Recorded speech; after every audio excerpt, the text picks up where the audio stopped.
ನಮಸ್ಕಾರ ಎಲ್ಲರಿಗೂ.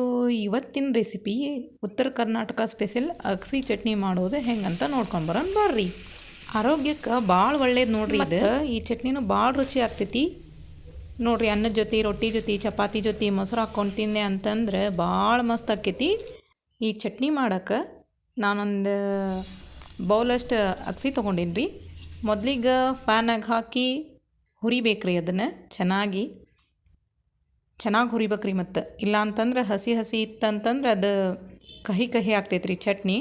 ಚೆನ್ನಾಗಿ ಹುರ್ಕೋಬೇಕ್ರಿ ಅದನ್ನು. ಇದು ನೋಡ್ರಿ, ಈಗ ಇದು ಲೈಟಾಗಿ ಕಲರ್ ಚೇಂಜ್ ಆಕೈತಿ ಮತ್ತು ದೊಡ್ಡದಾಗಿ ಉಬ್ತತ್ರಿ ಇದು. ಮತ್ತು ಸ್ವಲ್ಪ ಸ್ಮೆಲ್ಲು ಬರ್ತೈತಿ. ಅಲ್ಲಿವರೆಗೂ ಹುರ್ಕೋಬೇಕು ನಾವು ಇದನ್ನು. ನೋಡಾಕತ್ತೀರಿ ಕಾಣಿಸ್ತತ್ರಿ ನೀವು, ಚಟಾಪಟ ಅಂತಂದು ಹೇಳಿ ಸಿಡಿಯಾತೈತಿ.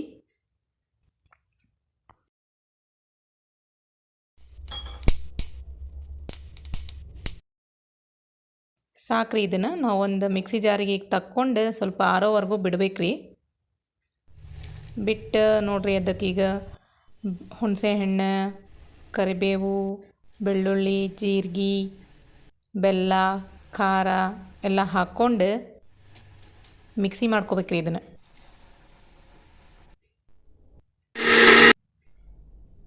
ನೋಡಿರಿ, ರೆಡಿ ಆಯ್ತು ಈಗ ರುಚಿಯಾದ ಹೆಲ್ದಿಯಾದ ಅಗಸಿ ಚಟ್ನಿ.